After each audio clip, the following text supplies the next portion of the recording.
Once upon a time, in a lush green meadow, lived a colony of ants and a lazy grasshopper. This was no ordinary meadow. It was bustling with life and energy, a perfect home for our little friends. In one corner, the ants were always busy. From dawn to dusk, they worked tirelessly, collecting food, building their home, and caring for each other. Their days were filled with hard work and camaraderie, a true testament to their strong sense of community. On the other side of the meadow, the grasshopper spent his days quite differently.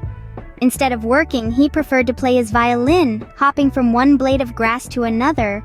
His laughter echoed throughout the meadow, a symbol of his carefree and lazy lifestyle.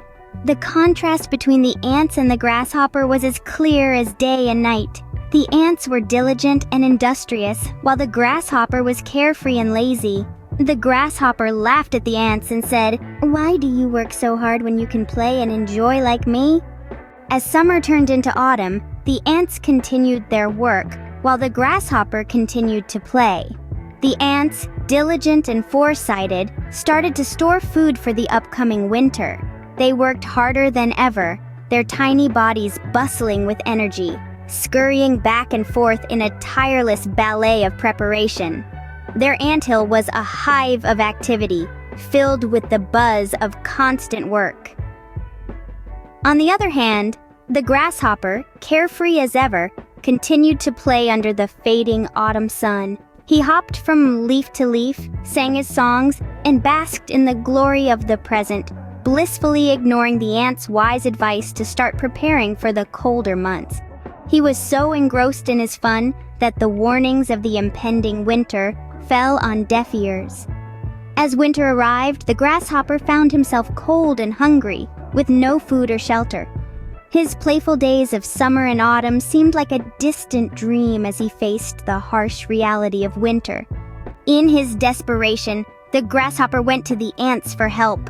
Despite the grasshopper's past of lazing about while they worked tirelessly, the ants didn't turn him away. Instead, they opened their home to him, sharing their food and providing him a warm place to stay. Their kindness was a stark contrast to the cold winter outside. This act of goodwill wasn't lost on the grasshopper. He looked at the cozy anthill, bustling with activity, and compared it to his own empty, cold burrow. He realized his mistake. He had wasted his time on temporary pleasures while the ants had been preparing for times like these. The grasshopper promised himself and the ants that he would change. He would no longer be the same lazy grasshopper. From that day forward, he would work hard, just like the ants, to prepare for the future. And so the grasshopper learned that it's always best to prepare for the days of necessity. Remember, kids, hard work always pays off in the end.